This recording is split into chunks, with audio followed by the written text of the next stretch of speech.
এবার আল্লাহর পয়গম্বর কুরআন থেকে তেলাওয়াত শুরু করে দেয় রে মুসলমান। নবীজি কুরআন থেকে তেলাওয়াত শুরু করে দেয়। নবীজি যতই তেলাওয়াত করতেছে তেলাওয়াত সামনে আগায়। যতই নবীজি তেলাওয়াত করে সামনের দিকে আগায়, লাবিব নামক কবিটার চেহারার দিকে তাকায় দেখে লাবিব দুইটা চোখের পানিগুলা ছেড়ে দিয়ে কান্দে। সুবহানাল্লাহ বলেন। আল্লাহ বলেন ওয়াইদা তুলিয়াত আলাইহিম আয়াতুহু যাদাতুহুম ঈমানা। মনে রাখবা মুসলমান, তোমার সামনে যদি আল্লাহর কোরআন তেলাওয়াত করা হয়, তোমার সামনে যদি আল্লাহর কালাম পড়া হয়, আল্লাহর কালামের আলোচনা হয়, এই আলোচনা শুনিয়া তোমার দিলের ভিতরে যদি প্রশান্তি আসে, তোমার দিলের ভিতরে যদি ভালো লাগে, তো বুঝবা ঈমান এখনো আছে। ঠিক কিনা বলেন? লাবিব দুইটা চোখের পানিগুলো ছেড়ে দিয়ে কান্দে রে মুসলমান। নবীজি যখন দেখলো আমার তেলাওয়াত শুনিয়া লাবিব দুইটা চোখের পানিগুলা ছেড়ে দিয়ে কাঁদতেছে, নবীজি লাবিবের চোখে পানি দেখিয়া তেলাওয়াতটা বন্ধ করে দেয়। কারণ যেই মানুষটা কোরআন তেলাওয়াত শুনিয়া কান্না করে দিল নরম হয়, বোঝা গেল কোরআন তার দিলের ভিতরে ধাক্কা লাগায় দিছে। ঠিক কিনা জোরে বলেন? নবীজি যেই মাত্র কোরআন তেলাওয়াতটা বন্ধ করে দিছে, লাবিব এবার ডেকে ডেকে বলে, খবরদার মুহাম্মদ, তেলাওয়াত বন্ধ করিও না। এই কোরআন এত মজা, লাইসা হাদা কালামুল বাশার। আমি পৃথিবীর জমিনে এত সুন্দর তেলাওয়াত, এত চমৎকার তেলাওয়াত কখনো শুনি নাই। দিলের ভিতরে সাক্ষ্য দেয় এই তিলাওয়াতটা তুমি মুহাম্মদের বানানো না, অবশ্যই এই তিলাওয়াতটা তোমার মালিক আল্লাহর পক্ষ থেকে বানানো। সুবহানাল্লাহ। লাবিব এবার আল্লাহর পয়গম্বরের হাতে কালেমা পড়ে মুসলমান হয়ে যায়। কালেমা পড়ে মুসলমান হয়ে যায়। নবীজি কালেমা পড়ায় দেয়, লাবিব মুসলমান হয়ে যায়। ওই দিকে আবু জাহাল তাকায় দেখে মুহাম্মদের বিরোধিতা করার জন্য এক নাম্বার মানুষদেরকে বাধা দিয়েছি, তবুও পারলাম না। এবার লাবিব নামক কবির মাধ্যমে প্রতিযোগিতা শুরু করেছি। উদ্দেশ্য ছিল নবীজিকে অসম্মানী করা। এবারও আবু জাহাল ফেল পড়ে গেছে। ঠিক কিনা বলেন? এবার আবু জাহাল আল্লাহর পয়গম্বরের বিরুদ্ধে নতুন ষড়যন্ত্র করে রে মুসলমান। আবু জাহাল তৃতীয় নম্বর ষড়যন্ত্র শুরু করে দেয়। ওমর ফারুক রাদিয়াল্লাহু আনহুকে ডেকে ডেকে বলে, ওমর, এই দুনিয়ার জমিনে মুহাম্মদকে আর বাঁচায় রাখা যাবে না। কারণ মুহাম্মদ এক আল্লাহর দাওয়াত দেয়। মুহাম্মদ নাকি দুনিয়ার জমিনে তোমার আমার বাপদাদার ধর্মের উপর চুন কালিমা লেপন করে। তোমার আমার বাপদাদার বিরুদ্ধে মুহাম্মদ নাকি মানুষদের সামনে দাওয়াত দিয়ে বেড়ায়। এই জন্য ওমরকে ডেকে ডেকে বলে, ওমর, এই মুহূর্তের ভিতরে তুমি যদি মুহাম্মদকে দুনিয়ার জমিন থেকে বিদায় করে দিতে পারো, তাহলে তোমাকে সর্বোচ্চ পুরস্কার দেওয়া হবে। এবার হযরত ওমর তরবারিটা লইয়া নবীজির বাড়ির দিকে রওনা।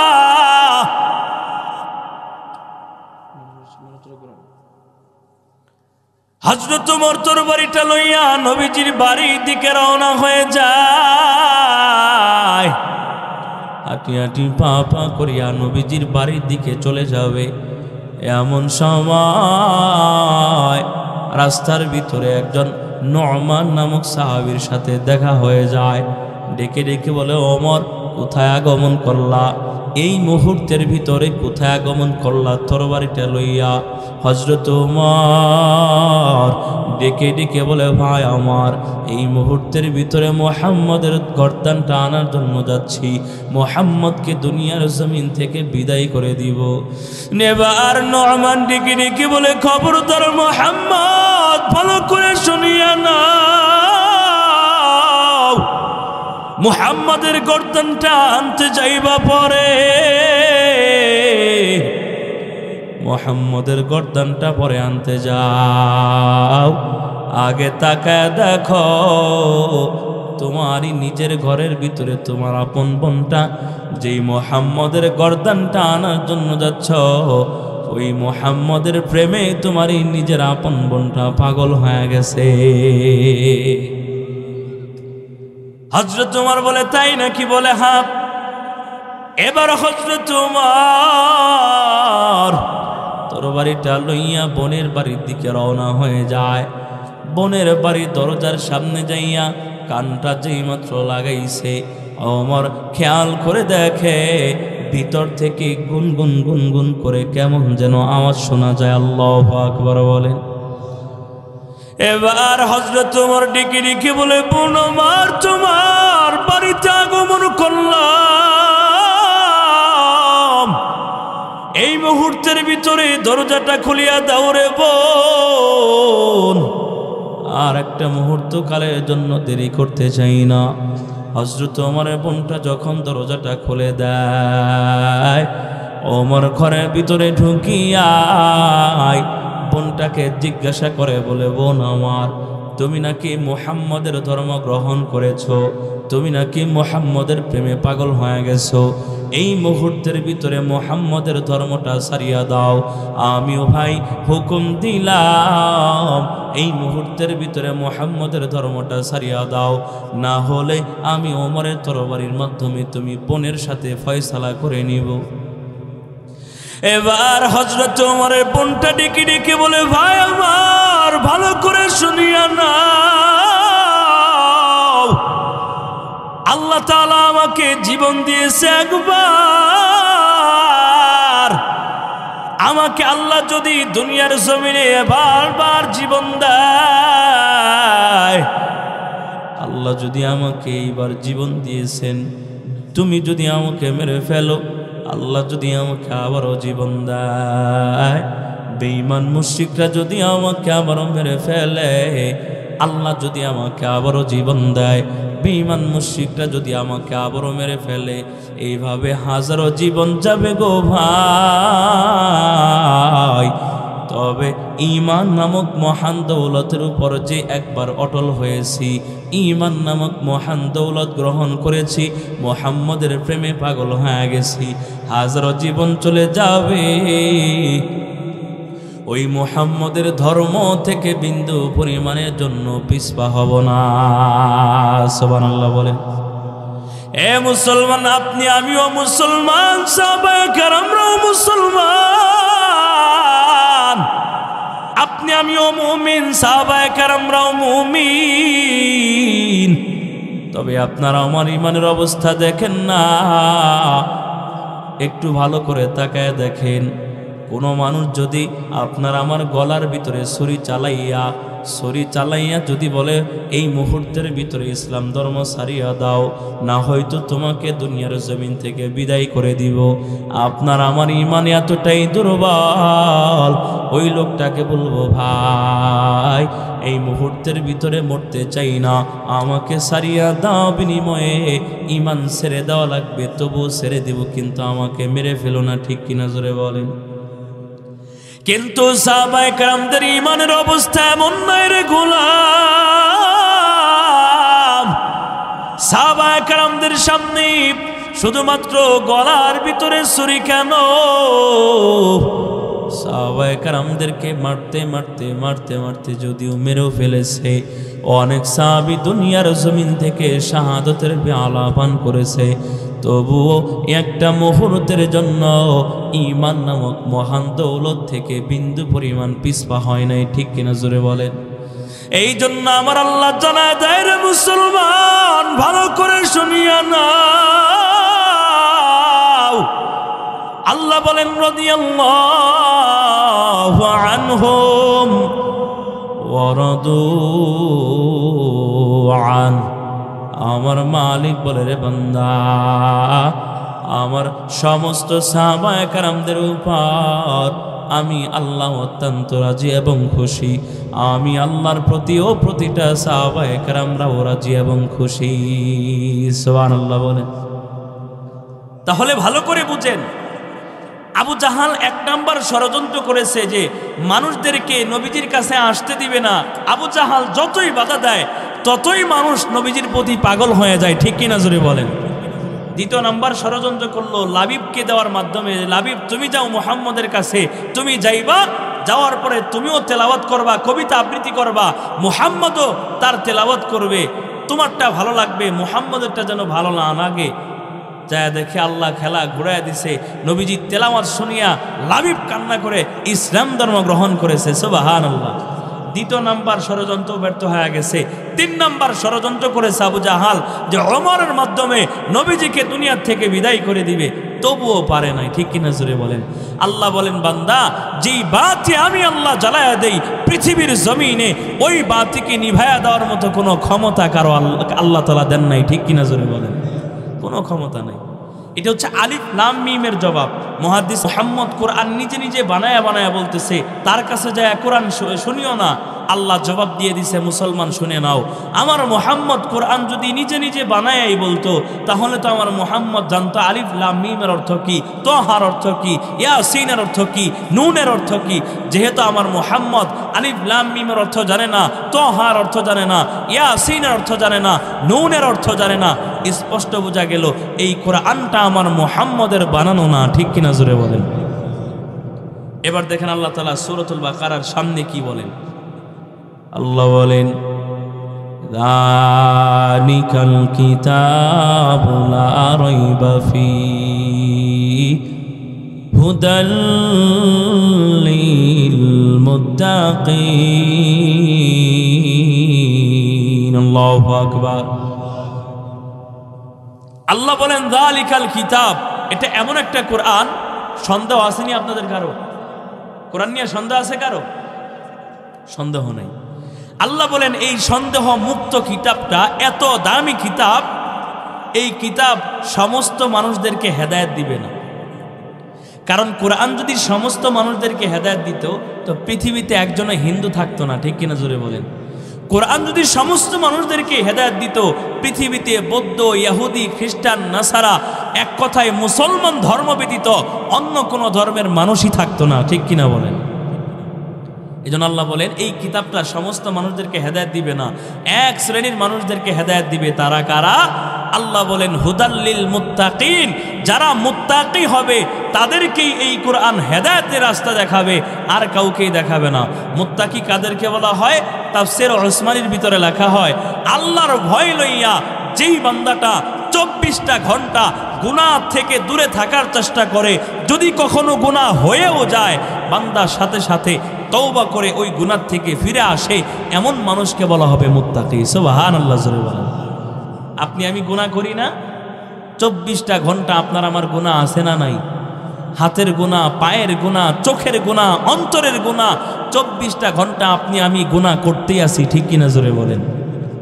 এই জন্য আল্লাহ বলে, বান্দা, তুমি এমন মনে করো না যে দুনিয়াতে গুনাহ করবা আর তুমি পার পেয়ে যাবা। এতটা সহজ করে আমি আল্লাহ তোমাদেরকে পাঠাই নাই দুনিয়াতে, ঠিক কিনা বলেন। আল্লাহ বলেন, তুমি যে গুনার কাজ করতেছো, তুমি হয়তো ভাবতেছো এটা কেউ দেখে না, অথচ বান্দা তুমি জানোই না তোমার পিছনে আমি আল্লাহ 24টা ঘন্টা 5টা গোয়েন্দা লাগায় রাখছি। আল্লাহু আকবার। আপনার আমার পিছনে আল্লাহ তাআলা 24টা ঘন্টা 5টা গোয়েন্দা লাগায় রাখছে। কয়টা গোয়েন্দা বলেন? এক নম্বর গোয়েন্দার নাম আল্লাহ বলেন, ওয়া হুয়া মাআকুম আইনা মা কুনতুম। আল্লাহ জানায় দেয়, রে গোলাম, এই পৃথিবীর জমিনে এক নম্বর গোয়েন্দা হলাম আমি আল্লাহ। এই দুনিয়ার জমিনে তুমি যদি পানির নিচে যা গুনাহ করো ডুব দিয়া, তো এটাও আমি আল্লাহ দেখি, ঠিক কিনা বলেন। তুমি যদি দুনিয়ার জমিনে উপরে থাইকা গুনাহ করো, সেটাও আমি আল্লাহ দেখি। তুমি যদি গভীর রজনী শীতের রাত্রিতে ঘরের দরজা জানালাগুলা লাগাইয়া দিয়া, কম্বলের নিচে যাইয়া, কানের ভিতরে ইয়ারফোন লাগাইয়া, মোবাইলের মাধ্যমেও যদি গুনাহ করো তো সেটাও আমি আল্লাহ দেখি। ঠিক কিনা জোরে বলেন? এই জন্য মুসলমান আমার মালিক জানা দেয়, ভালো করে শুনিয়া নাও। আল্লাহ বলেন ওয়া হুয়া মাআকুম আইনামা কুনতুম। বান্দা তুমি যেখানেই থাকো না কেন 24টা ঘন্টা আমি আল্লাহ সেখানেই আছি। আমি আল্লাহ হলাম 1 নাম্বার গোয়েন্দা। 2 নাম্বার গোয়েন্দা হলো এই জমিন। জমিনটা আপনারা আমার বিরুদ্ধে অথবা আপনারা আমার পক্ষে মালিকের দরবারে সাক্ষ্য দিবে। ঠিক কিনা জোরে বলেন? জমিনটা আপনারা আমার বিরুদ্ধে ডেকে ডেকে বলবে, ওগো আমার আল্লাহ, তোমার এই নাফরমান বান্দাটা জমিনের উপর ডিজে বক্স বাজাইয়া জমিনকে কাঁপাইছে। ঠিক কিনা বলেন? জমিনের উপরে বক্স বাজাইয়া গান বাজনা করেছে, নাচানাচি করেছে। শুধুমাত্র তাই নয়, বিবাহ নামক পবিত্র দিনের ভিতরেও বান্দাটা ডিজে বক্স বাজাইয়া ছেলে মেয়ে একত্র হয়ে নাচানাচি করছে, জমিন কাঁপাইছে। ঠিক কিনা বলেন? জমিনটা মালিকের দরবারে সাক্ষ্য দিয়ে দিবে। জমিনটা এবারে এমনও সাক্ষ্য দিবে রে মুসলমান, দিলের কান লাগায় শুনবার ভাই। জমিন ডেকে ডেকে বলবে, আল্লাহ তোমার এই বান্দাগুলা হবিবপুর দারুল উলুম ইসলামিয়া নুরানিয়া হাফিজিয়া মাদ্রাসার উদ্যোগে মাহফিলের আয়োজন হয়েছিল। এই মাহফিলের ভিতরে কোরআন এবং হাদিসের আলোচনা হয়েছে। এই বান্দাগুলা এই জমিনের ভিতরে বসিয়া বসিয়া কোরআন হাদিসের আলোচনা শুনেছে। জমিনটা আল্লাহর দরবারে ভালো সাক্ষ্য দিয়ে দিবে। ঠিক কিনা জোরে বলেন? জমিনটা এবারে এমন সাক্ষ্য দিবে রে মুসলমান, জমিন বলবে, আমার আল্লাহ এই নাফরমান বান্দাগুলা অমুক ব্যক্তির গোয়ালঘরের ভিতরে 5-7টা গরু ছাগল বাঁধা ছিল। এই নাফরমান বান্দাটা ওই বান্দার ঘর থেকে, গোয়াল ঘর থেকে গরু ছাগলগুলা চুরি করিয়া আমি জমিনের উপর দিয়া হাইটা হাইটা নিয়ে গেছে। ঠিক কিনা জোরে বলে? জমিনটা মালিকের দরবারে সাক্ষ্য দিবে।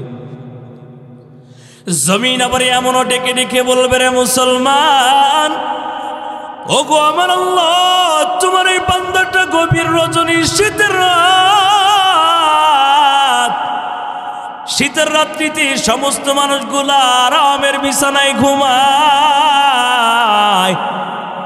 এই বান্দাটা যখন কানের ভিতরে মুয়াজ্জিনের আজান যায়, মুয়াজ্জিনের আজানটা শুনিয়া বান্দা মুহূর্ত কালের জন্য দেরি করে নাই। এই বান্দাটা আরামের ঘুমটা সারিয়া মুহূর্ত কালের জন্য দেরি করে নাই। ঠান্ডা পানি দিয়া উজু করিয়া কাঁপতে কাঁপতে বান্দাটা জমিন দিয়া হাইটা হাইটা নামাজ পড়তে গেছে। ঠিক কিনা বলেন? এই জন্য আমার আল্লাহ বলে, বান্দা তোমার পিছনে আমি আল্লাহ 5টা গোয়েন্দা লাগা রাখলাম রে গোলাম। 1 নাম্বার গোয়েন্দা মালিক জানায় দেয়, ওয়া হুয়া মাআকুম আইনামা কুনতুম। আমি আল্লাহ নিজেই হলাম 1 নাম্বার গোয়েন্দা। 24টা ঘন্টা আল্লাহ তাআলা আপনার আমার পিছনে গোয়েন্দাগিরি করে। জমিনটা আপনার আমার পিছনে গোয়েন্দাগিরি করতেছে 24টা ঘন্টা।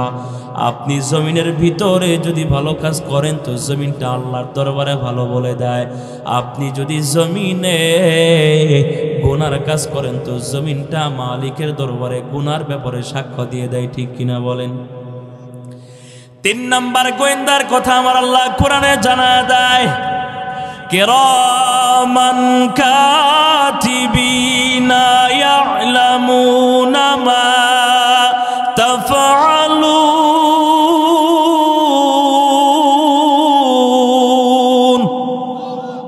আল্লাহ জানায় দেয়, রে গোলাম, এই পৃথিবীর জমিনের ভিতরে আমি আল্লাহ তোমার পিছনে 24টা ঘন্টা আমি আল্লাহ কিরামান কাতিবিন নামক 2 জন ফেরেশতা লাগায় রাখলাম। এটা হলো তোমার জন্য 3 নাম্বার গোয়েন্দা। 24টা ঘন্টা তোমার পিছনে কিরামান কাতিবিন গোয়েন্দাগিরি করতেছে, ঠিক কিনা জোরে বলেন। এ মুসলমান, আপনি দুনিয়ার জমিনে যদি ভালো কাজ করেন, কিরামান কাতিবিন ভালো লিখে দেয় রে গোলাম। আপনি যদি দুনিয়াতে গুনার কাজ করেন তো কিরামান কাতিবিন গুনার কাজটাও লিখে দেয়, ঠিক কিনা বলেন। এই জন্য আল্লাহ বলে, বান্দা 3 নাম্বার গোয়েন্দা হলো কিরামান কাতিবিন। এই জন্য গুনাহ করার আগে বান্দা খবরদার হুঁশিয়ার হয়ে যাও। তুমি যদি আমি আল্লাহর চোখ ফাঁকি দিতে পারো, অথবা জমিনের চোখ ফাঁকি দিতে পারো, অথবা আমি আল্লাহর দেওয়া কিরামান কাতিবিনের চোখ যদি ফাঁকি দিতে পারো, তাহলে গুনাহ করিও। আর যদি দেখো এদের চোখ ফাঁকি দেওয়া সম্ভব না, তাহলে বান্দা খবরদার কখনো গুনার ধারে কাছেও যাইবা না, ঠিক কিনা বলেন। বলেন তো, এই বাংলার জমিনে 50,000 টাকার জায়গায় যদি 1 লক্ষ টাকা দেওয়া হয়, তো বিচারটা ঘুরে যায়, ঠিক কিনা বলেন। বিচার ঘুরে যায় না? বিচারককে আপনি 1 লক্ষ টাকার জায়গায় যদি বলেন যে 2 লক্ষ টাকা দিলাম, বিচারটা আমার পক্ষে রায় দিতে হবে, তো দেখবেন যে বিচার ঘুরে গেছে, কথা ঠিক না? এবার বলেন, আল্লাহকে কত লক্ষ কত কোটি টাকা দিয়ে কিনতে পারবেন? পারবেননি আল্লাহকে কিনতে। আল্লাহকে বলবেন, আল্লাহ তোমাকে 100 কোটি টাকা দিলাম, আমি যে এই জমিনের ভিতরে নামাজ পড়ি নাই, আমি যে এই জমিনে ইবাদত করি নাই, আল্লাহ এই জন্য আমাকে কবরের জগতে আযাব দিও না, কবরের জগতে ধৈর্য না, বিনিময়ে তোমাকে 100 কোটি টাকা দিব। বলেন তো, আল্লাহকে আপনার পক্ষে নিতে পারবেন? পারবেননি নিতে। আপনি জমিনকে বললেন, জমিন তোমার যা লাগে তুমি যা চাও, তোমার সমস্ত চাহিদা পূরণ করব, যত কোটি টাকা লাগে সব আমি দিব। শুধু জমিন, আমি যে এই জমিন আল্লাহর কুদরতি পায়ে সিজদা দেই নাই, আমি যে গুনার কাজ করেছি, এটা আল্লাহর কাছে সাক্ষ্য দিও না, আল্লাহকে বলে দিও না। বলেন, জমিন আপনার কথা শুনবে? আল্লাহ বলে, বান্দা এমন এমন জিনিস তোমার পিছনে আমি আল্লাহ গোয়েন্দা লাগাইয়া দিছি, চাইলেও তোমার পক্ষেও নিতে পারবা না, তোমার বিপক্ষেও আনতে পারবা না, ঠিক কিনা বলেন। তারা নিরপেক্ষভাবে কাজ করতেছে। 4 নাম্বার গোয়েন্দার কথা আল্লাহ সূরা ইয়াসিনের ভিতরে জানায়া দেয়, আল-ইয়াওমা নাখতিমু আলা আফওয়াহিহিম ওয়া তুকাল্লিমুনা আইদিহিম ওয়া তাশহাদু আরজুলুহুম বিমা কানু ইয়াকসিবুন।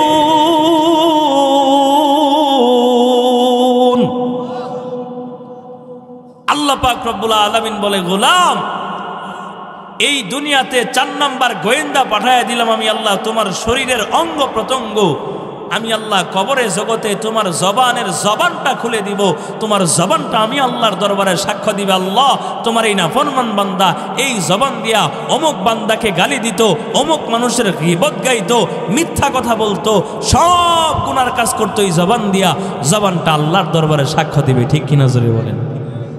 আবার জবানে এমনও সাক্ষ্য দিবে, আল্লাহ এই বান্দা জবান দিয়া গালি গালাজ করতো না, অন্যায়ভাবে কখনো মানুষের উপর জুলুম আসুক এমন কোনো কথা বলতো না, কোরআন তেলাওয়াত করতো, সর্ব অবস্থায় সত্য কথা বলতো, ভালো ভালো নসিহা করতো, জবানটা আপনার আমার পক্ষে ভালো সাক্ষ্য দিবে, ঠিক কিনা বলেন।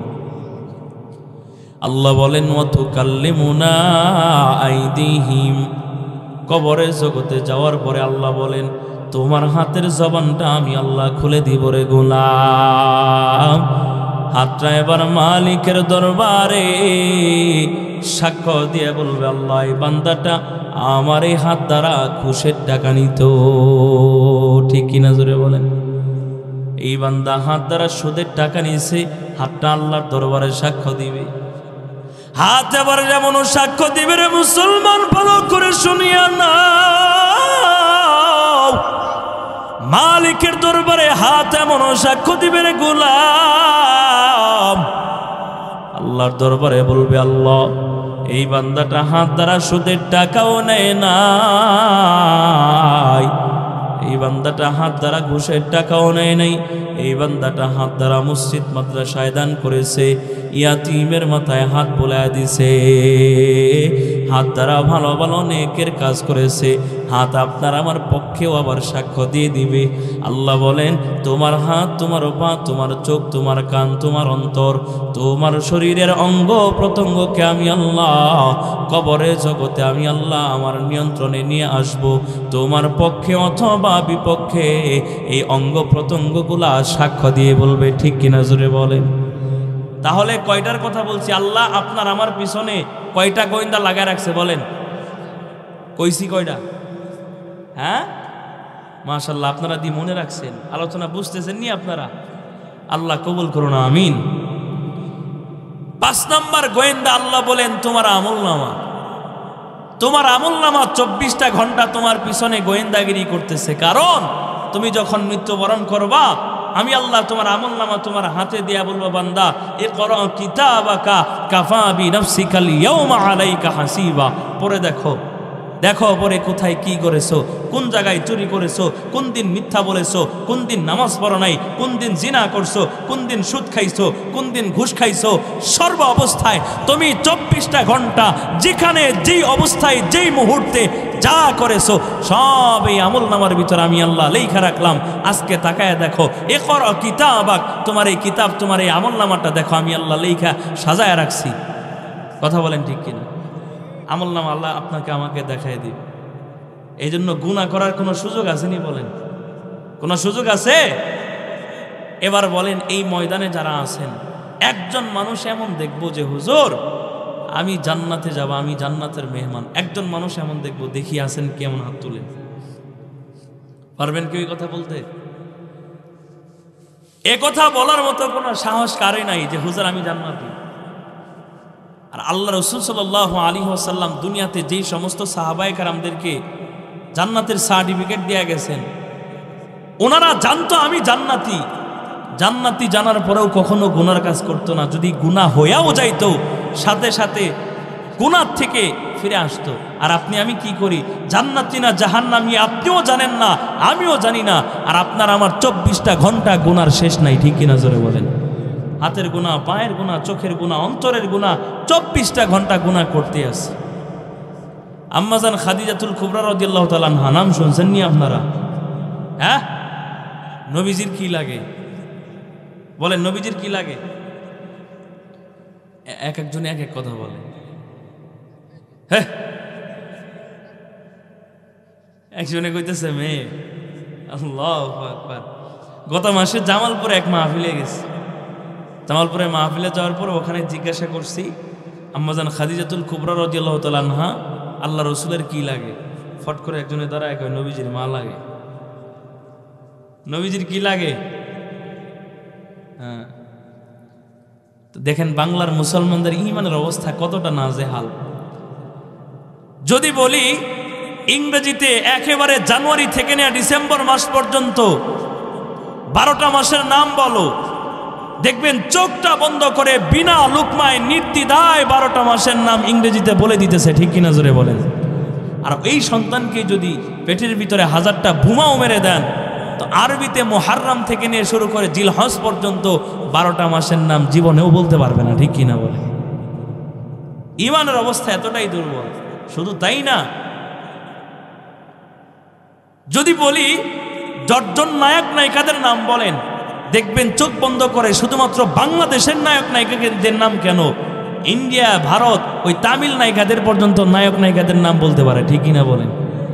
আর 10 জন সাহাবায়ে কেরামদের নাম জিজ্ঞাসা করেন, বুবার মতো হাঁ করে বসে থাকবে। 10 জন সাহাবায়ে কেরামদের নাম পর্যন্ত বলতে পারে না, ঠিক কিনা জোরে বলেন? এই হচ্ছে ঈমানের অবস্থা। তো আম্মাজান খাদিজাতুল কুবরা রাদিয়াল্লাহু তাআলা আনহা নবীজির কাছে ওরাত মুবারকে মাথা রেখে শুয়ে আছে, বলতেছে, নবীজি আপনি নবীর কাছে আমি একটা কথা জিজ্ঞাসা করব, একটা জিনিস চাইবো, আপনি আমাকে দিবেন?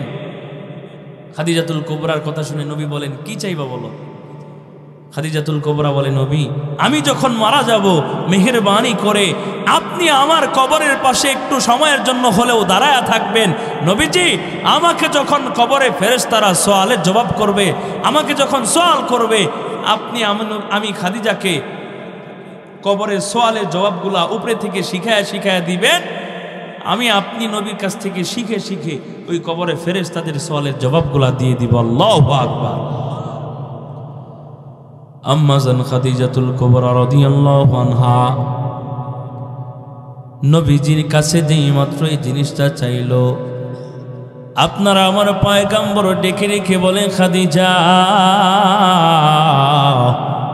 ভালো করে শুনিয়া নাও, এই পৃথিবীর জমিনে এমন কোনো ক্ষমতা, এমন কোনো পদ্ধতি আমার আল্লাহ দেয় নাই যেই পদ্ধতিতে পৃথিবীতে একজন মানুষের কবরের প্রশ্নের জবাবগুলো আর একজন মানুষের দিতে পারবে, এমন কোনো সিস্টেম দুনিয়াতে নাই। ঠিক কিনা বলেন? এই জন্য খাদিজা, তোমার কবরের প্রশ্নের জবাব তোমাকেই দেওয়া লাগবে রে খাদিজা। আমি নবীজির কবরের প্রশ্নের জবাব আমি নবীজিকেই দেওয়া লাগবে। আপনার কবরের প্রশ্নের সওয়ালের জবাব আপনাকেই দেওয়া লাগবে। আমার কবরের প্রশ্নের জবাব আমাকে দেওয়া লাগবে। ঠিক কিনা জোরে বলেন? এবার আম্মা জান খাদিজাতুল কুবরা ডেকে ডেকে বলে, ইয়া রাসূলুল্লাহ, আপনি যদি এমনটা না দেন তাহলে আপনি নবীর কাছে আমি খাদিজা আরো 3টা জিনিস চাইব। 1 নাম্বার, নবীজি আমি খাদিজা যখন মৃত্যুবরণ করব, আমি খাদিজা মৃত্যুবরণ করার পর ইয়া রাসূলুল্লাহ আমি খাদিজার কাপড়ের উপর দিয়া,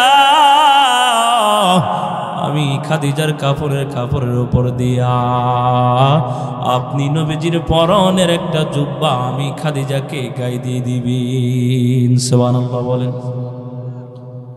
এবার আল্লাহর পয়গম্বর ডেকে ডেকে বলে, খাদিজা ব্যাপারটা কি বুঝলাম না,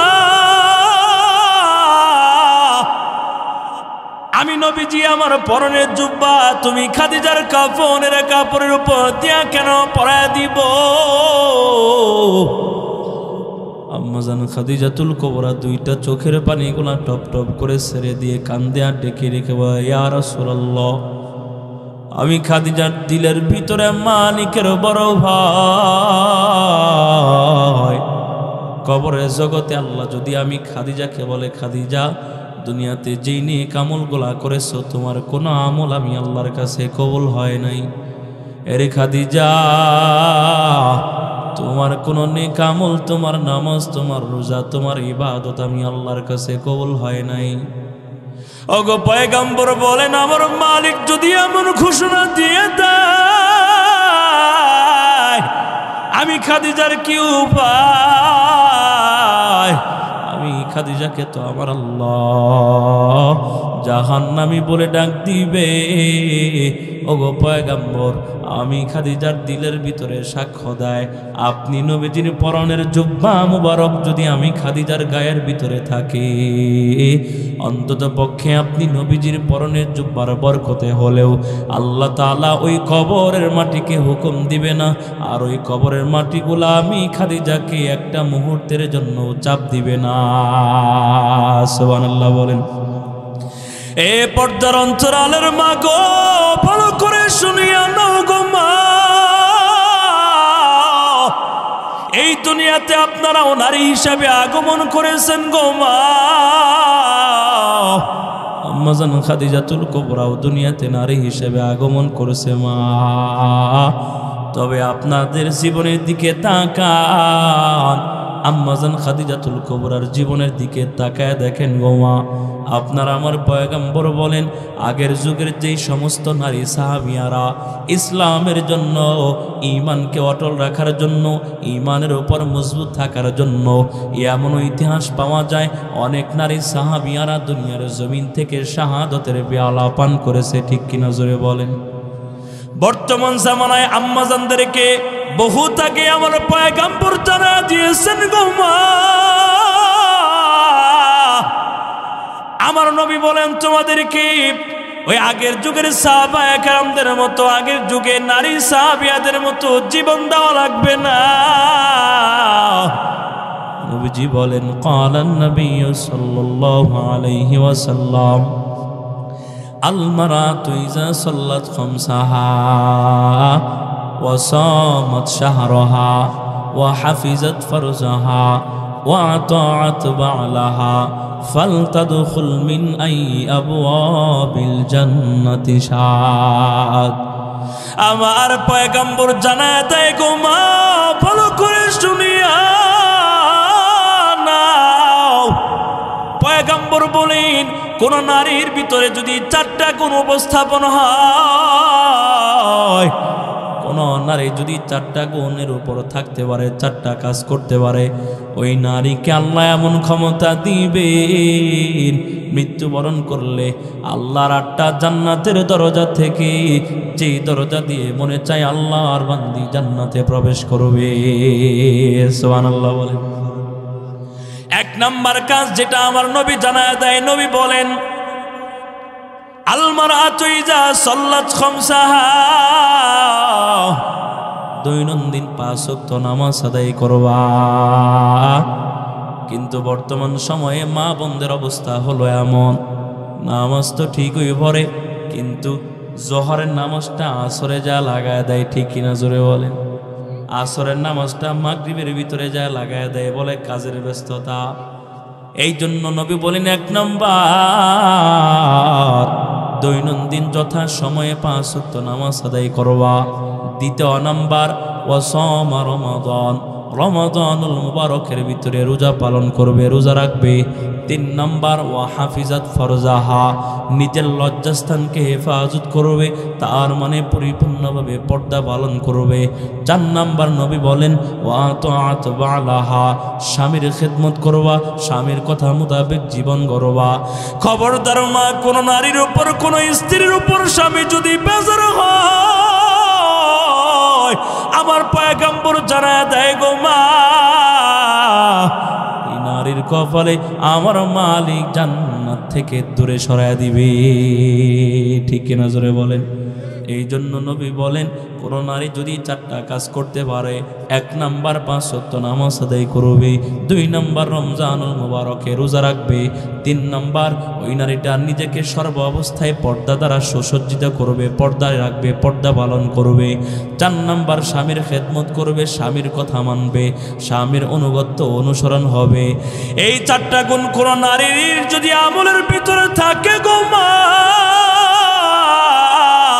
আমার পয়গম্বর জানায় দেয় ফালতাদখুল মিন আই আবওয়াবিল জান্নাতি শাআত, এই নারীটা আল্লাহর 8টা জান্নাত থেকে 8টা জান্নাতের যে কোনো দরজা দিয়ে মনে চায় এই বান্দিটা হাসতে হাসতে জান্নাতে প্রবেশ করবে। সুবহানাল্লাহ বলেন।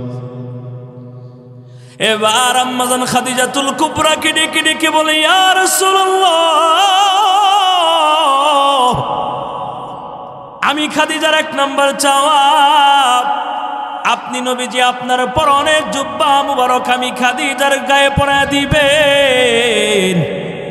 আমি খাদিজার 2 নাম্বার চাওয়া, মেহেরবানি করে আপনি পয়গম্বর, আমি খাদিজার নিজেই জানাজার ইমামতি করবেন আপনি। পয়গম্বর ডেকে ডেকে বলে খাদিজা 2 নাম্বার কেন চাইলা? আম্মাজান খাদিজাতুল কুবরা কাদু কাদু কণ্ঠে ডেকে ডেকে বলে ইয়া রাসূলুল্লাহ, ভালো করে শুনিয়া নেন, আমি খাদিজা ভালোভাবে জানি আপনি নবী হলেন মুস্তাজাবুদ দাওয়াত। মুস্তাজাবুদ দাওয়াত বলা হয় আল্লাহর কাছে হাত বাড়াইতে দেরি আমার আল্লাহ ওই ব্যক্তির দোয়া কবুল করতে দেরি হয় না। সুবহানাল্লাহ বলেন। যেই ব্যক্তিকে আমার আল্লাহ মুস্তাজাবুদ দাওয়াত হিসেবে কবুল করে নেয় রে মুসলমান, ওই ব্যক্তি আমার মালিকের দরবারে বড় প্যারা। মুস্তাজাবুদ দাওয়াত বলা হয় আল্লাহ যদি কাউকে মুস্তাজাবুদ দাওয়াত হিসেবে কবুল করে নেয়, ওই বান্দা মালিকের দরবারে দোয়া করতে দেরি আমার আল্লাহ তার দোয়া কবুল করতে দেরি হয় না। যে কারণেই তো এমন নবীজির ইতিহাস পাওয়া যায়, নবীজির জীবনীতে, নবীজির হাদিসের ভিতরে এমন ইতিহাস পাওয়া যায়।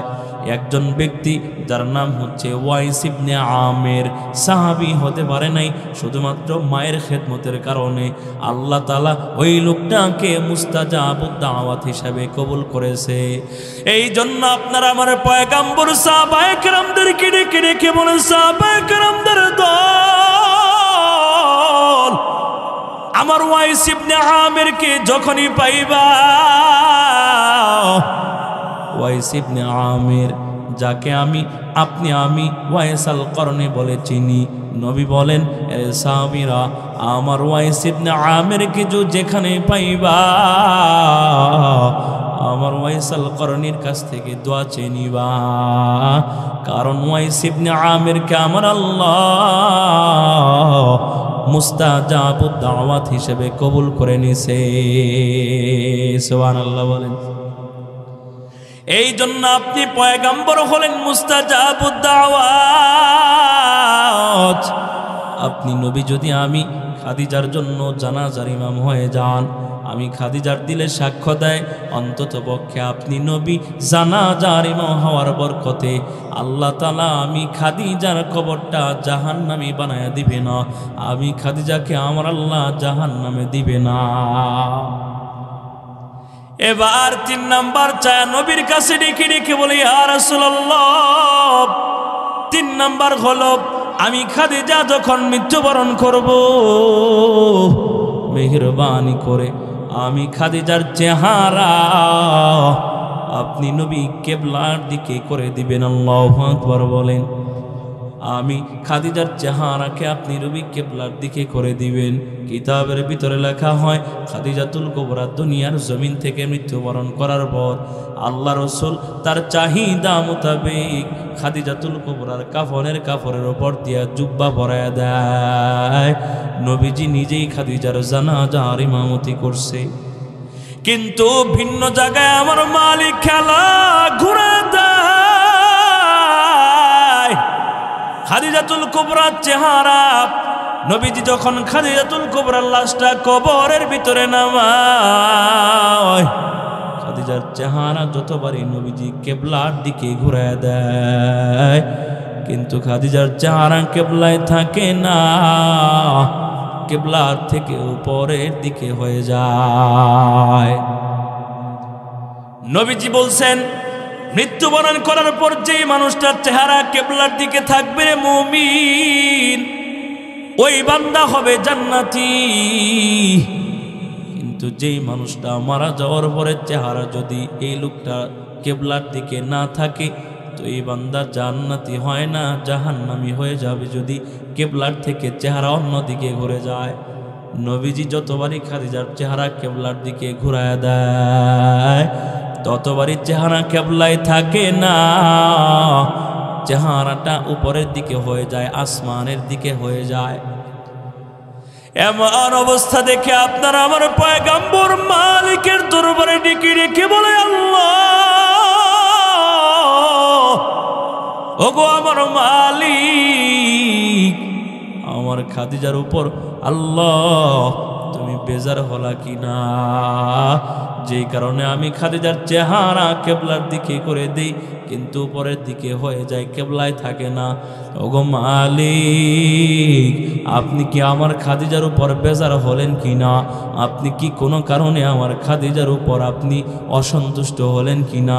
নবীজি মালিকের দরবারে কান্না করতেছে, আর মালিকের দরবারে জিজ্ঞাসা করতেছে, বলতেছে আমার আল্লাহ আসমান থেকে জিব্রাইলকে পাঠায় দেয় রে মুসলমান, ডেকে ডেকে বলে ইয়া রাসূলুল্লাহ, মেহেরবানি করে নবী আপনি কান্না করবেন না, আপনি নবীর কান্না আমি আল্লাহ সহ্য করতে পারি না। শুধু তাই না, আপনি নবী কান্না করলে আমি আল্লাহ আরশে আজিমে ধাক্কা লেগে যায়। সুবহানাল্লাহ জোরে বলেন। এ মুসলমান, কেমন নবীর উম্মত হইছো তুমি? আমি নবীজিকে চিনতে পারলাম না, যেই নবীজিকে জঙ্গলার হরিণ পর্যন্ত চিনে নাই, যেই নবীকে নবীজির জীবনী এমন ইতিহাস লেখা হয়, উট বকরিগুলা পর্যন্ত নবীজিকে চিনতে পারছে, নবীজির কান্নায় কান্না করে। কিন্তু কপাল পোড়া মুসলমান, আজও পর্যন্ত সেই মায়ার নবীকে চিনতে পারলাম না। ঠিক কিনা জোরে বলেন? আল্লাহর পয়গম্বর একদিন মক্কা মদিনায় 3-4 দিন যাবত কোথাও নবীজিকে খুঁজে পাওয়া যায় না। নবীজি মক্কাতেও নাই, মদিনাতেও নাই, নবীজিকে 3-4 দিন খুঁজে পাওয়া যায় না। ওমর ফারুক তরবারিটা লইয়া দাঁড়ায় গেছে, ডেকে ডেকে বলে, রে বেঈমানদের দল, এই মুহূর্তের ভিতরে আমার নবীজিকে কোথায় মেরে হত্যা করে পালায়ন করা রাখছো? তাড়াতাড়ি বলো, আমার নবীকে কোথায় মেরে ফেলে রেখেছ? তাড়াতাড়ি বলে দাও, না হয়তো আমি উমরের মাধ্যমে, আমি উমরের তরবারির মাধ্যমে তোমাদের সাথে ফয়সালা হয়ে যাবে। হযরতে আবু বকর ডেকে ডেকে বলে, উমর পাগলামি করিও না, চলো নবীজিকে খোঁজা শুরু করে দে। আবু বকর হযরত ওমর আল্লাহর পয়গম্বরকে খোঁজা শুরু দেয়। খুঁজতে খুঁজতে বহু দূরে যায়, যায় দেখে একটা রাখাল উট বকরিগুলা মাঠের ভিতরে চড়াইতেছে উট বকরিগুলা। কিন্তু হযরত আবু বকর রাদিয়াল্লাহু আনহু রাখালকে জিজ্ঞাসা করে, বলে, ভাই আমার পয়গম্বরকে তুমি দেখছো নাকি? বলে, আমার পয়গম্বরকে 3-4 দিন হয়ে গেল, মদিনাতেও পাই না, মক্কাতেও পাই না। যদি দেখে থাকো তাহলে আমাদেরকে একটু বলিয়া দাও, কোথায় গেছে, একটু সংবাদ দাও। এবার ওই লোকটা ডেকে ডেকে বলে, আবু বকর, উমর, তোমার পয়গম্বরকে কখনো দেখি নাই, তোমার পয়গম্বরের চেহারা কেমন আমি দেখি নাই, তোমার নবীজিকে চিনিও না। তবে এরে আবু বকর, এরে ওমর, তোমাদের আমি উপকার করতে পারবো কিনা জানি না, মেহেরবানি করে আমার একটা উপকার করে দিয়ে যাও। বলে, কি উপকার করব? এবার ওই রাখালটা ডেকে ডেকে বলে, আবু বকর, ওই যে পাহাড়ের উপর একজন ব্যক্তিকে দেখা যায়, ওই লোকটা সেজদায় পড়ে পড়ে কান্দে। ওই লোকটা আজকে 3-4 দিন হয়ে গেল ওই পাহাড়ের চূড়ায় সেজদায় পড়ে পড়ে কান্দে। ওই লোকটার কান্নার কারণে আজকে আমার 3-4 দিন হয়ে গেল আমার উট বকরিগুলাও কান্না করতেছে। আল্লাহু আকবার বলেন। ওই লোকটা আজকে 3-4 দিন ধরে কান্না করার কারণে, রে আবু বকর,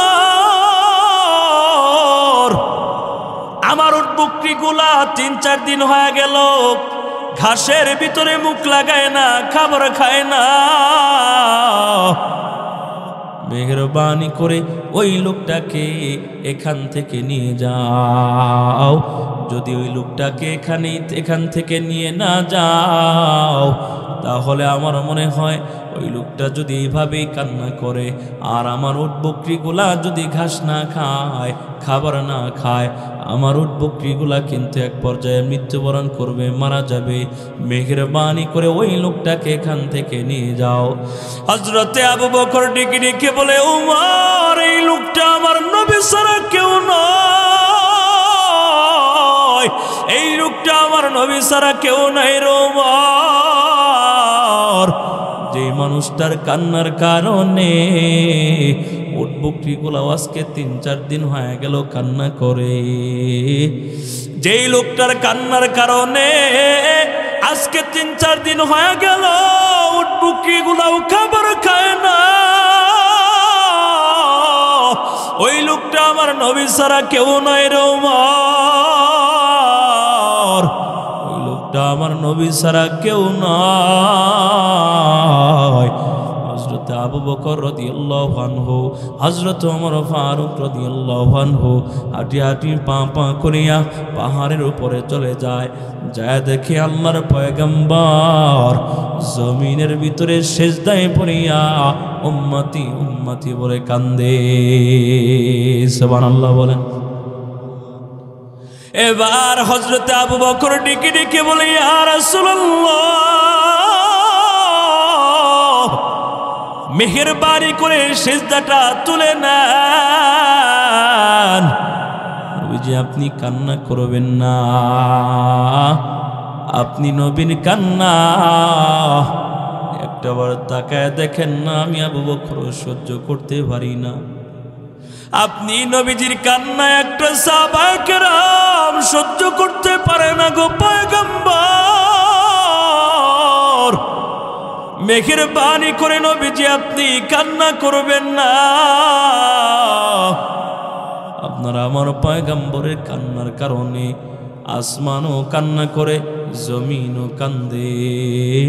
শুধুমাত্র তাই নয়, কিতাবের ভিতরে লেখা হয় আল্লাহ তাআলা আপনারা আমার পয়গম্বরকে এতটাই দামি করে বানাইছে, নবীজি যখন রাস্তা দিয়ে যায়, নবীজি রাস্তা দিয়ে যায়, পাশে সাহাবায়ে কেরামরাও যাইতেছে, হঠাৎ করে কোথা থেকে কেন সালামের যেন আওয়াজ আসে। সাহাবায়ে কেরামরা বলে আশেপাশে কোনো মানুষকে দেখতে পাই না, কিন্তু কে সালাম দিল, কোথা থেকে সালামের আওয়াজ আসে।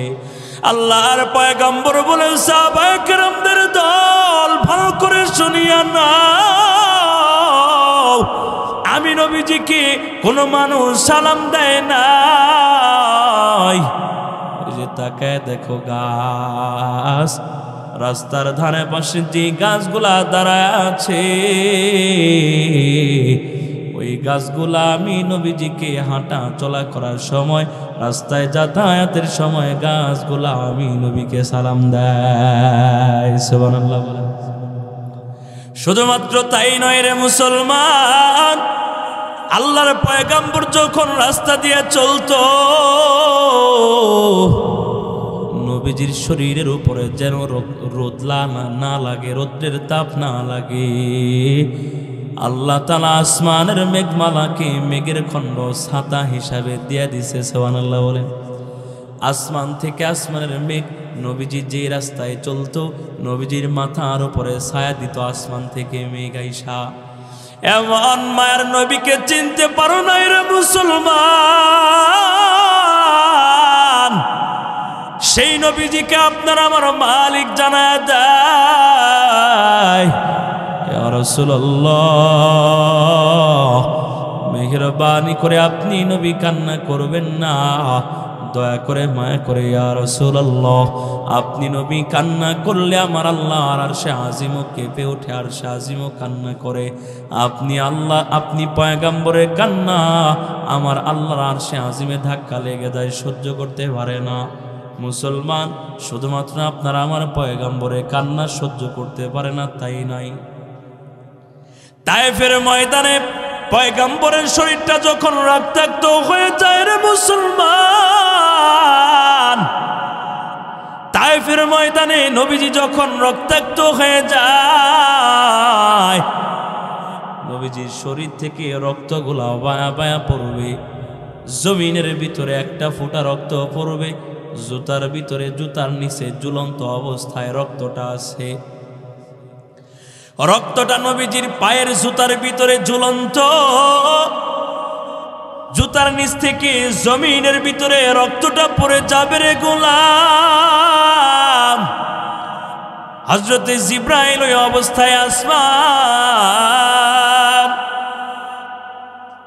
হযরতে জিবরাইলকে ডেকে ডেকে বলেন, জিবরাইল, এই মুহূর্তের ভিতরে আমার পয়গম্বরের পায়ের নিচে চলিয়া যাও। হযরতে জিবরাইল ডেকে ডেকে বলে, আল্লাহ, আমি জিবরাইল আরশে আজিমে ৭ আসমানের উপরে আছি, কেমনে আমার পয়গম্বর জমিনে, আমি ৭ আসমান থেকে এই মুহূর্তের ভিতরে আমি কেমনে জমিনে যাব?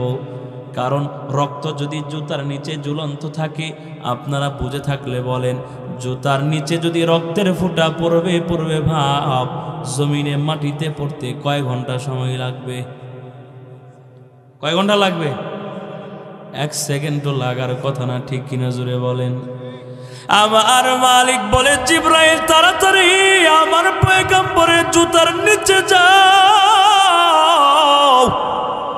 কারণ নবীজির পায়ের জুতার নিচ থেকে যদি রক্তের বুটা জমিনে পড়ে যায়, আমি আল্লাহর জমিনকে অনুমতি দেওয়া লাগবে না। রক্তটা জমিনে পড়ে গেলে জমিনের ভিতরে সাথে সাথে জালজালা ভূমিকম্প শুরু হয়ে যাবে। আমি আল্লাহর অনুমতি দেওয়া লাগবে না রে জিব্রাইল। নবীজির পায়ের, নবীজির শরীরের রক্ত যদি জমিনে পড়ে যায়, মুহূর্তের ভিতরে জমিনের ভিতরে জালজালা তৈরি হয়ে যাবে, ভূমিকম্প শুরু হয়ে যাবে। এত বড় বরকতওয়ালা আপনার আমার পয়গম্বর, সেই পয়গম্বরকে আল্লাহ বলতেছে, নবীজি আপনি কান্না করবেন না, আপনি কান্না করলে আমি আল্লাহ সহ্য করতে পারি না। নবীজির কানে কানে আবার জিব্রাইল জানায় দেয়, নবীজি আপনার খাদিজা জান্নাতি, আপনি টেনশন করেন না।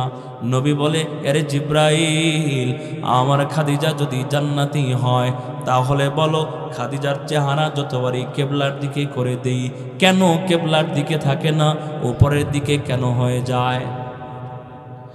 এবার আপনার আমার পয়গম্বরের জবাবে আমার আল্লাহ জানাতের গোলাম নবীকে আল্লাহ জানায় দেয়, আমার খাদিজা এমন অবস্থায় মারা গেছে ইয়া রাসূলুল্লাহ, যে অবস্থায় আমার খাদিজা পুত পবিত্র, এমন অবস্থায় আমার খাদিজা মারা গেছে যে অবস্থায় খাদিজার জীবনীতে কোনো গুনাহ নাই, এমন অবস্থায় আমার খাদিজা মৃত্যুবরণ করেছে গো পয়গম্বর, যে অবস্থায় আমার খাদিজা সর্ব অবস্থায় মালিকের দরবারে নারীদের ভিতরে প্রথম মুসলমান, এমন অবস্থায় মারা গেছে যে অবস্থায় খাদিজা তার নিজের সমস্ত সম্পদগুলা ইসলামের জন্য, নবীর জন্য কোরবান করে দিছে। ঠিক কিনা জোরে বলেন? আমার মালিকের দরবারে যে খাদিজা এত ভয় লইয়া কবরে যায়, যে খাদিজা আমি মালিকের ভয় লইয়া এতটা ভালোবাসা লইয়া কবরে আসছে গো পয়গম্বর, ওই খাদিজা আমি আল্লাহ থাকবো আরশে আজিমে, আর আমার খাদিজা থাকবে কেবলার দিকে, হতে পারে না। এই জন্য আপনি নবী যতবারই খাদিজার চেহারা কেবলার দিকে করে দেন, আমি আল্লাহ ততবারই আরশে আজিম থেকে আমি আল্লাহ কুদরতি হাতে খাদিজার চেহারা টান দিয়ে আমি আল্লাহ আমার দিকে, অর্থাৎ আরশে আজিমের দিকে করে দেই। সুবহানাল্লাহ বলেন। কারণ যেই খাদিজা আমি আল্লাহকে এত ভয় লইয়া মৃত্যুবরণ করেছে গো পয়গম্বর, ওই খাদিজাকেও আমি আল্লাহ ভুলি নাই।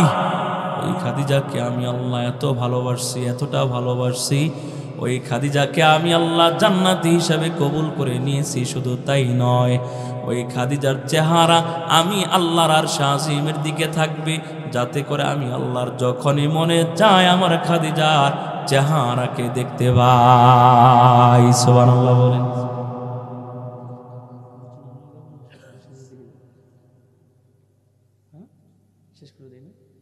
সর্বোপরি মুহতারাম হাজিরিন, বলবো এই কথা যে মৌলিক আলোচনা এমনটাই ছিল, পৃথিবীতে আল্লাহ তাআলা আপনার আমার পিছনে 24টা ঘন্টা কয়টা গোয়েন্দা লাগায় রাখছে বলেন? 5টা গোয়েন্দা লাগায় রাখছে। 1 নাম্বার নাম কি? আল্লাহ। 2 নাম্বার গোয়েন্দার নাম কি?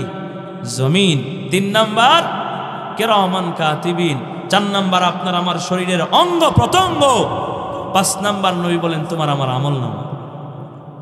এই জন্য মুসলমান ময়দানের ভিতরে যারা বসা আছেন, আপনাদের পায়ে হাত ধরে যাই রে গোলাম, দুনিয়াতে আপনিও চিরদিন থাকবেন না, আমিও চিরদিন থাকবো না। কবরের জগতে একদিন না একদিন আপনাকেও যাওয়া লাগবে, আমাকেও যাওয়া লাগবে। রে পর্দার অন্তরালের মা, আপনাদেরও দুনিয়ার জমিন থেকে বিদায় নিয়ে একদিন না একদিন কবরে যাওয়া লাগবে গো মা। এই জন্য আপনাদেরকে বলবো মা, এই জন্য ডেকে ডেকে বলবো রে ভাই, এই দুনিয়াতে যতদিন পর্যন্ত বেঁচে থাকবা, মালিকের দরবারে কখনো গুনাহ করবা না, নামাজ ছাড়বা না, রোজা ছাড়বা না, চুরি করবা না, গুনার কাজ করবা না, সর্ব অবস্থায় মালিকের দরবারে গুনাহমুক্ত হয়ে যাওয়ার চেষ্টা করবা, সর্বদিক থেকে গুনাহমুক্ত হইয়া তওবাওয়ালা জীবন গড়ে আল্লাহর কবরে যাওয়ার চেষ্টা করবা। কখনো সুদ খাবা না, ঘুষ খাবা না, চুরি করবা না, নামাজ ছাড়বা না, বেপরদায় ঘুরবা না, দাড়ি ছাড়বা না, দাড়ি কাটবা না। এক কথায় গুনাহ ছেড়ে দেওয়ার যদি নিয়ত হয়, খাঁটি তওবার নিয়তে দুইটা হাত আমার আল্লাহকে দেখায় দাও। রব্বুল আলামিন মাবুদ ইলাহি আল্লাহ, তাকে দেখো গো আল্লাহ। হবিবপুর দারুল উলুম ইসলামিয়া নুরানিয়া হাফিজিয়া মাদ্রাসার উদ্যোগে আজকের এই মাহফিল আয়োজন। রব্বুল আলামিন তাকায় দেখো আমরা কতগুলা গুনাহগার বান্দা তোমার দরবারে তওবা করতেছি রে আল্লাহ। কখনো নামাজ ছাড়বো না, রোজা ছাড়বো না, গুনাহ করবো না, চুরি করবো না, ঘুষ খাবো না, সুদ খাবো না, আল্লাহ বেপরদায় ঘুরবো না, গুনাহ মুক্ত থাকার চেষ্টা করব। আল্লাহ আমাদের তওবা তুমি কবুল করিয়া নাও। আল্লাহ দুনিয়ার জমিন থেকে বিদায় নেওয়ার আগে খাঁটি জান্নাতের মেহমান হিসাবে কবুল করে নিও, আমিন। আলহামদুলিল্লাহ, সকলেই গুনাহ ছেড়ে দেব। ভাই, সর্বোপরি আমরা সকলেই দোয়া করব এই মাহফিলকে যেন আল্লাহ তাআলা কবুল করেন। আল্লাহ তাআলা এই মাহফিলের ভিতরে ভাই, আজকে মাদ্রাসার উদ্যোগে মাহফিল, হবিবপুর দারুল উলুম ইসলামিয়া নুরানিয়া হাফিজিয়া মাদ্রাসার উদ্যোগে মাহফিল। এই মাদ্রাসার ভিতরে ভাই কি পড়ানো হয় আপনারা জানেন? আপনার সন্তান আপনি মারা গেলে কেমনে জানাজার ইমামতি করবে, আপনার সন্তান আপনি মারা গেলে আপনার কবরের সামনে দাঁড়ায়া কোন কোন সূরা তেলাওয়াত করে আপনার কবর জিয়ারত করবে, আপনার ইসালে সোয়া পৌঁছাবে, আপনার সর্বদিক থেকে ভালাইয়ের চিন্তা ফিকির করবে, এমন আমল এমন ইবাদতের কথা শেখানো হয়, ঠিক কিনা জোরে বলে? তাহলে ইনশাল্লাহ সর্বদিক থেকে এই মাহফিলের আগে পরে সহযোগিতায় থাকবেন তো ইনশাল্লাহ। দোয়া করব আল্লাহ যেন এই মাহফিলকে কবুল করে, এই মাদ্রাসাকে কবুল করে, এবং আপনি আমি নিজেরাও নিজেদের জন্য দোয়া করব যারা এই মাহফিলের ভিতরে টাকা পয়সা মেধা শ্রম দিয়ে সহযোগিতা করেছে, আল্লাহ যেন তাদের প্রত্যেককেই কবুল করে। আপনারা যারা আছেন, অনেকের মা বাবা ভাই বোন অন্ধকার কবরে চলে গেছে, আল্লাহ যেন তাদের কবরকেও জান্নাতুল ফিরদাউস দান বানায় দেন। পাশাপাশি যারা অনেক আশা নিয়ে, বুক ভরা আশা নিয়ে মাদ্রাসায় টাকা পয়সা দান করেছেন, আল্লাহ প্রত্যেকের দানকে কবুল করুন, আমিন। সকলে সূরা ফাতিহা পড়ি একবার।